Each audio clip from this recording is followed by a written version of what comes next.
Hello दोस्तों, राधे राधे। आप सभी का स्वागत है वंद्या की कथा में। आप सभी को माघ मास के शुक्ल पक्ष की एक पावन जया एकादशी की हार्दिक शुभकामना। प्रिय दर्शकों, आज हम इस पावन अवसर पर जया एकादशी से जुड़ी संपूर्ण जानकारी आपके साथ रखेंगे। इस विषय में हम जानेंगे कि माघ शुक्ल पक्ष की जया एकादशी का व्रत किस दिन रखा जाएगा, इस व्रत को करने की विधि क्या है, इसकी महिमा क्या बताई गई है, भगवान श्री कृष्ण ने इस एकादशी के विषय में क्या कहा है, व्रत का पालन कैसे करना होता है, पूजन की सही विधि क्या होती है और व्रत के दिन पूर्व अर्थात दशमी तिथि से कौन कौन से नियमों का पालन करना बहुत ज़रूरी होता है। साथ ही यह भी बताएंगे कि इस दिन क्या ग्रहण करना चाहिए और किन कर्मों से विशेष रूप से बचना चाहिए, क्योंकि शास्त्रों में कहा गया है कुछ कार्य ऐसे होते हैं जिन्हें करने से हमें पुण्यतिथि पर भी पाप का संचार हो जाता है। तो प्रिय भक्तों, यदि यह जानकारी आप सबको पसंद आएगी तो कृपया करके हमें अपना स्नेह प्रदान करें और भगवान श्रीमन नारायण जी की कृपा प्राप्त करिएगा और कमेंट बॉक्स में जय श्री नारायण लिखकर जरूर जाइएगा। अब आइए हम बात करते हैं। माघ मास स्वयं में अत्यंत ही पूर्णदायी माना गया है। इस माह की प्रत्येक तिथि का अपना ही विशेष महत्व है। माघ शुक्ल पक्ष में बसंत पंचमी, तृतीया पंचमी, अष्टमी, नवमी तथा एकादशी सभी तिथियां साधना और पुण्य अर्जन के लिए श्रेष्ठ मानी गई हैं।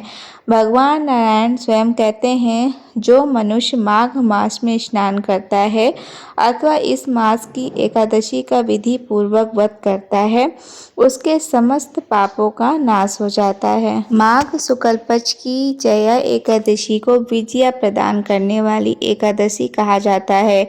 यह एकादशी जीवन की कठिनाइयों पर विजय दिलाने वाली मानी जाती है। जो साधक श्रद्धा और नियम पूर्वक इस दिन भगवान विष्णु का पूजन करता है, शंख से अभिषेक करता है और रात्रि जागरण करता है, उसके संचित पाप नष्ट हो जाते हैं और जीवन में सकारात्मक परिवर्तन आने लगता है। शास्त्रों में वर्णन मिलता है कि इस एकादशी का पुण्य प्रभाव हजारों यज्ञों के फल के समान माना गया है। भगवान श्री कृष्ण ने युधिष्ठिर से कहा था कि माघ शुक्ल पक्ष की जया एकादशी का व्रत करने से मनुष्य ब्रह्म हत्या जैसे पापों से भी बच जाता है तथा भूत पिशाच आदि नीच योनियों से उद्धार पाकर मोक्ष मार्ग की ओर अग्रसर होता है। इस दिन पितरों के लिए तिल मिश्रित जल से तर्पण करना अत्यंत पुण्यदायी माना गया है। विशेष रूप से माघ मास की एकादशी पर किया गया तर्पण पितरों को अत्यधिक तृप्ति प्रदान करता है। इस एकादशी की महिमा का एक प्रसिद्ध प्रसंग भी मिलता है, जिसमें दो गंधर्व सर्पवास पिशाच योनि को प्राप्त हो गए थे। अज्ञानवश उनसे जया एकादशी का व्रत और रात्रि जागरण हो गया था। इस व्रत के प्रभाव से दयादशी के दिन उनका श्राप समाप्त हो गया और उन्हें पुनः दिव्य स्वरूप की प्राप्ति हुई।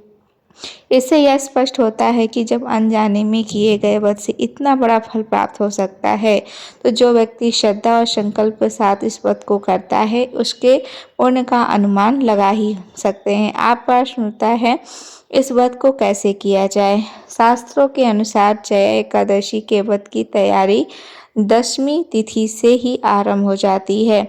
दशमी के दिन से ही साधक को अपने आहार विहार और आचरण को शुद्ध करना चाहिए। इस दिन से मांस, मदिरा और तामसिक भोजन का पूर्ण त्याग कर देना होता है। तन, मन, वाणी और कर्म से संयम धारण करना चाहिए।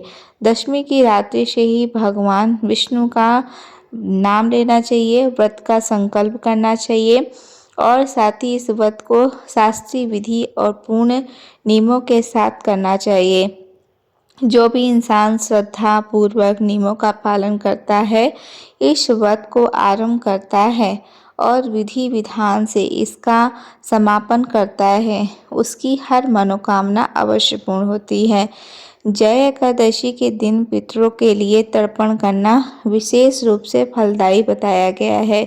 वैसे तो प्रत्येक एकादशी पर पितृतर्पण का महत्व है, लेकिन माघ मास में वह भी एकादशी के दिन तिल मिश्रित जल से किया गया तर्पण पितरों को अत्यंत संतोष प्रदान करता है। आगे हम यह भी जानेंगे कि पितृ तर्पण किस विधि से करना चाहिए।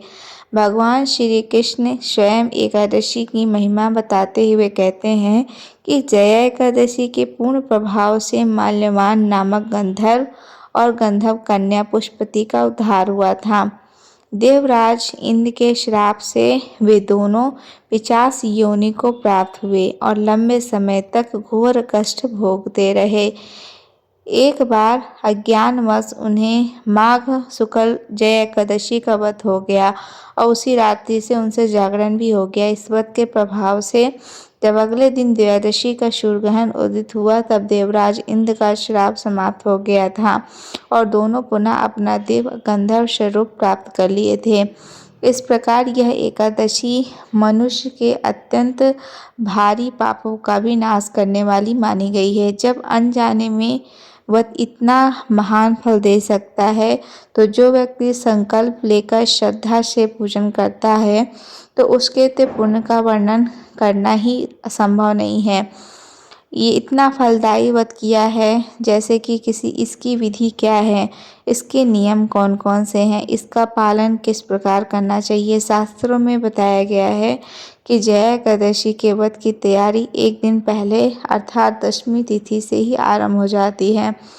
दशमी के दिन से ही व्यक्ति को अपने आचरण आहार को शुद्ध कर लेना होता है। इस दिन से मानसिक और शारीरिक रूप से मंद्रा मांस आदि का पूर्ण त्याग करना होता है। बहुत से लोग एकादशी का व्रत तो रखते हैं लेकिन जीवन में मांस मंदिरा का सेवन भी करते हैं। ऐसे साधकों को विशेष रूप से एक दिन पूर्व इनका त्याग कर देना होता है। ऐसा नहीं होना चाहिए कि दशमी को खूब अच्छे से खाया और एकादशी के दिन त्याग कर दिया। यह व्रत अत्यंत कल्याणकारी होए तो अगले दिन इसका पालन भी उतनी ही सावधानी और पूर्वक करनी चाहिए। पारण के दिन साधक को प्रातः सूर्योदय से पहले उठना चाहिए। उठकर स्नान आदि करके स्वच्छ कपड़े पहनने चाहिए। उसके बाद भगवान नारायण का विधि विधान से पूजन करें और फिर पारण की प्रक्रिया आरंभ करें। यहाँ तक यह बात विशेष रूप से समझाने के योग्य है कि पारण की पूजा और विधि अत्यंत महत्वपूर्ण मानी गई है। शास्त्र स्पष्ट रूप से कहते हैं कि चाहे आपने एकादशी का व्रत कितनी ही निष्ठा, नियम और संयम से क्यों न किया हो, यदि पारण सही विधि से नहीं किया गया तो व्रत संपूर्ण फल प्राप्त नहीं देता है।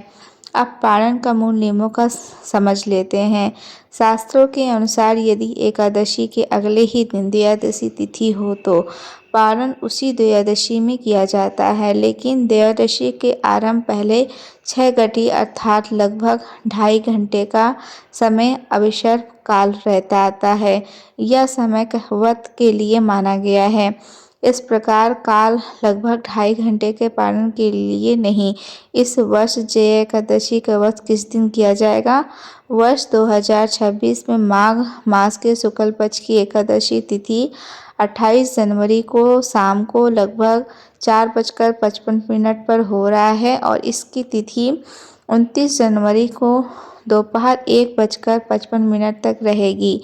इस प्रकार 29 जनवरी को सूर्योदय के समय ही एकादशी का व्रत किया जाएगा। इसलिए शास्त्र के अनुसार जया एकादशी का व्रत 29 जनवरी को करना सबसे ज़्यादा उत्तम और श्रेष्ठ माना गया है। एक महत्वपूर्ण बात यह भी ध्यान रखिएगा कि एकादशी पर चावल न खाने का जो नियम है वह एकादशी की तिथि आरंभ होते ही लागू हो जाता है, अर्थात 28 जनवरी को शाम को ही यह लागू हो जाएगा। इसके बाद आपको चावल का सेवन वर्जित माना जाएगा। यह नियम केवल व्रती के लिए ही नहीं बल्कि सामान्य जन के लिए भी लागू होता है। इसलिए यह समय के बाद चावल का सेवन नहीं करना है। और 29 जनवरी को गुरुवार का दिन है जो स्वयं ही अत्यंत शुभ माना गया है। इस दिन प्रातः सूर्योदय लगभग 7:15 पर होगा तो सूर्योदय के पश्चात ही 7:15 से 8:45 तक का जो समय है एकादशी का पूजन, संकल्प और आराधना के लिए विशेष रूप से शुभ और कल्याणकारी रहेगा। इस समय में पूजन करने से व्रत का फल और भी अधिक मिलता है। अब पारण की बात करें तो क्योंकि व्रत 29 जनवरी को किया जाएगा, इसलिए पारण 30 जनवरी को किया जाएगा। 30 जनवरी को त्रयोदशी की तिथि रहेगी। साथ ही भीष्म, द्वादशी और प्रदोष व्रत का भी संयोग रहेगा। यह दिन शुक्रवार का होगा। पारण के लिए इस दिन प्रातः 8:45 से 10:15 तक का समय विशेष रूप से शुभ माना गया है। पारण इस समय के बाद भी किया जा सकता है, लेकिन यदि शुभ मुहूर्त में किया जाए तो उसका फल अधिक ही मिलता है। अंत में एक आवश्यक बात यह है स्पष्ट करना है कि इस एकादशी को लेकर भद्दा का भी भ्रम फैलाया जा रहा है। तो वास्तव में जो भद्दा का आरंभ है वह 28 जनवरी को रात्रि में होगा और यह 29 जनवरी को दोपहर लगभग 1:55 तक रहेगी।